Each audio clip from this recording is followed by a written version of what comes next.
Queridos amigos y hermanos, nos encontramos aquí de nuevo para seguir estudiando de las Sagradas Escrituras acerca del sufrimiento. Las semanas anteriores hemos dicho que podemos afrontar el sufrimiento con esperanza. La otra semana dijimos con gozo.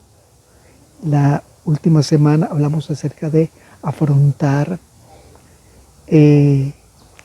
las dificultades de la vida con fe. Hoy hablaremos de cómo afrontar las crisis, los crisoles, nuestros problemas con mansedumbre. La mansedumbre generalmente no, o sea, ningún ser humano nace con mansedumbre. No es algo inherente en los seres humanos, porque nosotros por naturaleza somos reaccionarios, queremos nuestros derechos, nuestro egoísmo siempre quiere tomar el primer lugar. Así que la mansedumbre debe ser proporcionada por Dios para que sea efectiva.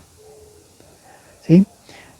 Hubo un filósofo del siglo XIX que acusó al cristianismo de haber robado a la cultura occidental el poder, el heroísmo y la cultura de los pueblos griegos y romanos.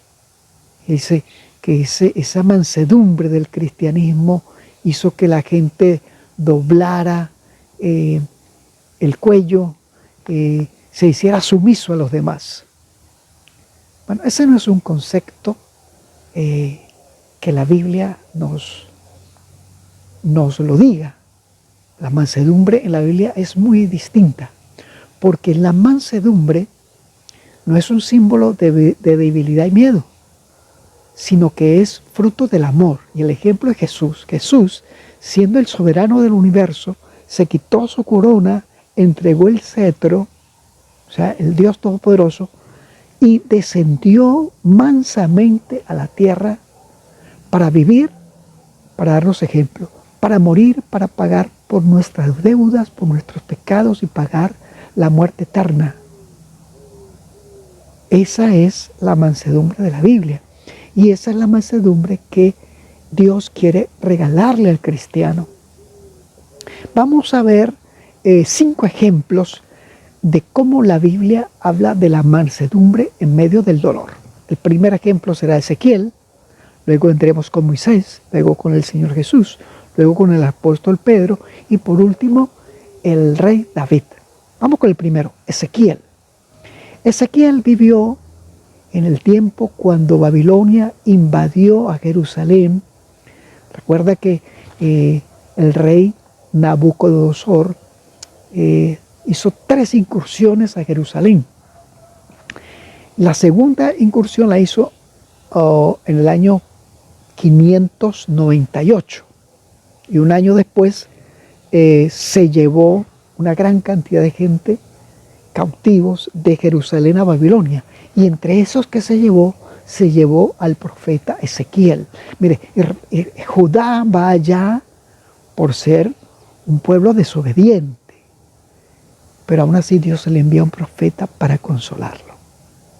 Y en el capítulo 24, Ezequiel relata lo que Dios le dice allá en Babilonia. Le dice: mira, Ezequiel,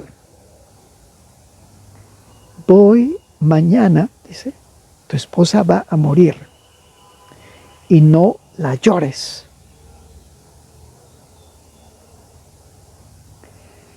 Ezequiel asumió ese terrible dolor con mansedumbre, aceptó la voluntad de Dios. Y en ese capítulo 24, el verso 24 dice que Ezequiel será por señal a Israel, a Judá. ¿Señal de qué? Bueno, Judá, que la delicia de sus ojos era Jerusalén y su templo, Nabucodonosor tiempo después iría y destruiría Jerusalén, las murallas, y quemaría el templo. Se llevaría todo lo que había en el templo y lo resquebrajaría, lo quemaría. Entonces, cuando Ezequiel acepta lo que Dios le dice y la esposa de él muere y Ezequiel no llora, los judíos le dicen, ¿qué es esto? Bueno, Ezequiel sería una señal para que Israel se sacudiera, para que Israel se arrepintiera, mejor dicho Judá, antes de que fuera demasiado tarde. Mira la actitud de Ezequiel. Asumió la voluntad de Dios con mansedumbre. Se estaba muriendo. O sea, su esposa se iba a morir. Y él lo aceptó. Hay otro caso. El caso de Moisés. En el capítulo 32 del Éxodo ocurre algo terrible. Mientras Moisés está arriba en la montaña, en el Sinaí, Israel se pervirtió e hicieron un becerro de oro. Y Aarón les dijo, mira, estos son los dioses que te han sacado de Egipto. Y entonces Dios le dice a Moisés, Moisés, tu pueblo, este pueblo perverso, lo voy a destruir y te voy a dar otro pueblo mejor para que tú lo lideres. Y Moisés, en medio de esa angustia, mira el dolor, ahora el pueblo de Israel iba a ser destruido. Moisés, en ese capítulo 32, el verso 11 y 12, le dice, Señor, no hagas esto. No hagas esto porque los pueblos de alrededor van a decir, ese Dios de Israel no fue capaz de entrar a Israel a Canaán y lo mató en el desierto. Tú quedarás mal, Señor. No lo hagas. Prefiero que me borres de tu libro.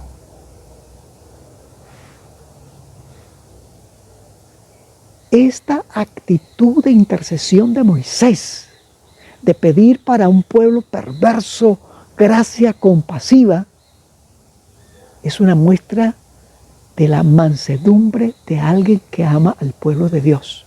Y cuando yo veo este ejemplo, viene a mi mente miembros de iglesia que tienen una capacidad de criticar, desacreditar y censurar a la iglesia, y no aparece por ningún lado la intercesión y la gracia compasiva como la de Moisés. Hay cristianos que dicen, yo la verdad se la digo a cualquiera, yo no me quedo callado. Y a él le parece que eso es muy grande. Grande es asumir el espíritu de Moisés. ¿Cuál? Mansedumbre frente a un pueblo que no hace lo que es correcto. Vamos al tercer ejemplo. El Señor Jesús. El Señor Jesús nos pide, dice, amad a vuestros enemigos. Eso está allí en Mateo 5:44. Dice, bendecid a los que os maldicen, haced bien a los que os odian y orad por los que os ultrajan y os persiguen. O sea, Jesús nos está pidiendo frente a nuestros enemigos tratarles con mansedumbre. Recuerda lo que Jesús nos dijo allí en el Evangelio de Mateo, el capítulo 11, el verso 29. Dice, llevad mi yugo sobre vosotros y aprended de mí que soy manso y humilde de corazón y hallaréis descanso para vuestras almas. Esta actitud de mansedumbre trae una bendición en su estela. ¿Cuál? Descanso. Perdonar a nuestros enemigos. Hace poco escuché una historia de una cristiana que su esposo fue secuestrado allá en el norte de Sudamérica y su esposo fue asesinado, y por 6 años esta mujer cristiana vivió amargada. Sus noches no tenían paz hasta que ella decidió aceptar el consejo de Jesús, amar y orar por sus enemigos. Y de allí recibió la estela de ser mansos, lo que dijo Jesús, y hallaréis descanso para vuestras almas. Tienes un enemigo, ora por él. Si le puedes hacer un favor, házselo. Y vas a descubrir cómo tu alma descansa. Vamos al cuarto ejemplo, el apóstol Pedro. El apóstol Pedro, que está escribiendo para siervos y esclavos que ahora son cristianos, él le pide a estos siervos que soporten con paciencia a sus amos, que algunos amos eran muy terribles. Dice, que lo soporte con mansedumbre. O sea, esa es otra forma de soportar las crisis que tenemos. ¿Ves? Y allí en Primera de Pedro, el capítulo 2, el verso 20, Pedro hablándole a esos siervos, les dice, pero si por hacer lo que es bueno sufrís y lo soportáis, esto ciertamente es aprobado delante de Dios. Soportar con mansedumbre. Esa es otra forma de llevar, de soportar nuestros crisoles. Pero hay un ejemplo más. Porque, ya hemos hablado de cuando Dios toma a Ezequiel para amonestar al pueblo y Ezequiel con mansedumbre acepta la voluntad de Dios. Ya vemos la actitud de Moisés cuando Dios pide destruir a este pueblo y Moisés muestra el amor hacia el pueblo de Israel. Ahora Jesús nos ha explicado de perdonar a nuestros enemigos, de orar por nuestros enemigos. Pedro nos ha dicho de soportar en silencio las injusticias que pudiesen tomar los amos. Pero ¿qué cuando sufrimos por personas que queremos, pero que ahora se han convertido en nuestros opositores? O sea, que se han... de repente todo cambió, o sea, se dañó la relación. Y entonces esa persona, para vengarse de nosotros, nos humilla delante de los demás, nos desprecia, nos desacredita, nuestros hechos los transgiversa, nuestras palabras las invierte para hacernos decir algo que nunca nosotros dijimos, y cualquier detalle nosotros lo exagera nuestros defectos para hacernos quedar mal, nos insulta. ¿Y cómo podemos afrontar esos crisoles?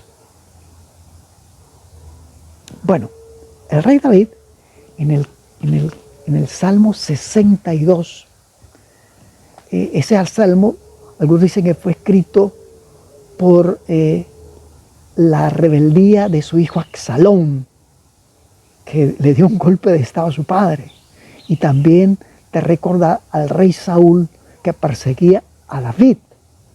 Eran tan cercanos porque el rey Saúl era el suegro de David, y bueno, pues Absalón era su hijo. Dice, ¿cómo él podía soportar eso?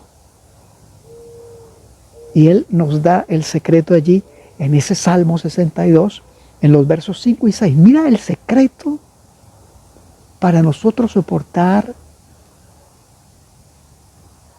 el desprecio de quienes un día nos amaron o que estaban cerca de nosotros. Él dice, en Dios solamente reposa mi alma, porque de Él viene mi esperanza. Solamente Él es mi roca y mi salvación. Es mi refugio, no resbalaré. Una actitud sumisa frente a Dios, que Él sea nuestra roca, nuestro refugio, nuestra esperanza para soportar las injusticias de aquellos que un día nos amaron, pero que hoy nos desprecian. Terminaremos recordando lo que Jesús dijo ahí en Mateo 5:5. Bienaventurados los mansos, porque ellos heredarán la tierra. Pidámosle al Señor esa mansedumbre en cualquiera de estos casos que nosotros tengamos que afrontar. ¿Sí? Bueno, recuerda, si Dios lo permite, nos veremos la próxima semana. Oremos. Padre que estás en el cielo, Señor Jesucristo, que hoy moras a la derecha del Padre. Aquí estamos para pedirte, danos la mansedumbre que necesitamos en los diferentes crisoles que podamos pasar. Ayúdanos, Señor, a seguir tu ejemplo y entonces poder recibir el descanso que tú prometes. Lo agradecemos en tu nombre, Señor Jesús. Amén.